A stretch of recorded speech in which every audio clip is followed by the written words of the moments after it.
কেওটা রামকৃষ্ণপল্লী বজরংবলীর পুজো এবছর 10ম বর্ষ। পুজো উপলক্ষে আলোয় ভরিয়ে তোলা হয়েছে এলাকা। সারাদিন ধরে চলে পুজো পাঠ, হোম যজ্ঞ। 500 লোককে ভোগ বিতরণ করা হয়। 50 জন দুস্থ মানুষকে শীতবস্ত্র প্রদান করা হয়। পরে অনুষ্ঠান সম্পর্কে জানান কমিটির এক সদস্য। চুঁচুড়া থেকে প্রবীর ঘোষালের রিপোর্ট।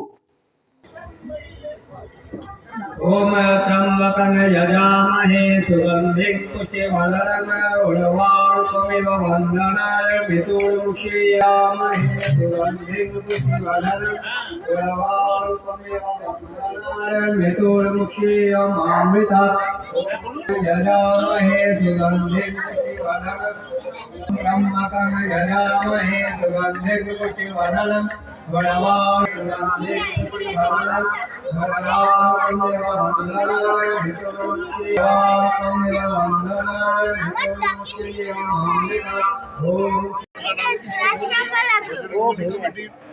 আয়োজনে আমাদের বজরংবলী পুজোটা এবারে 10 বছরে পদার্পণ করলো।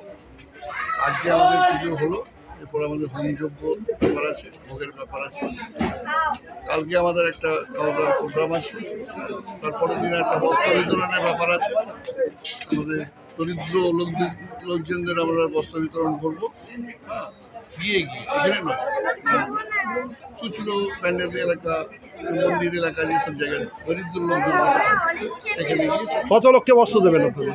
50-60 জন। আপনার নামটা? আমার নাম অলকেশ ব্যানার্জি। আপনি? আমি কোষাধ্যক্ষ।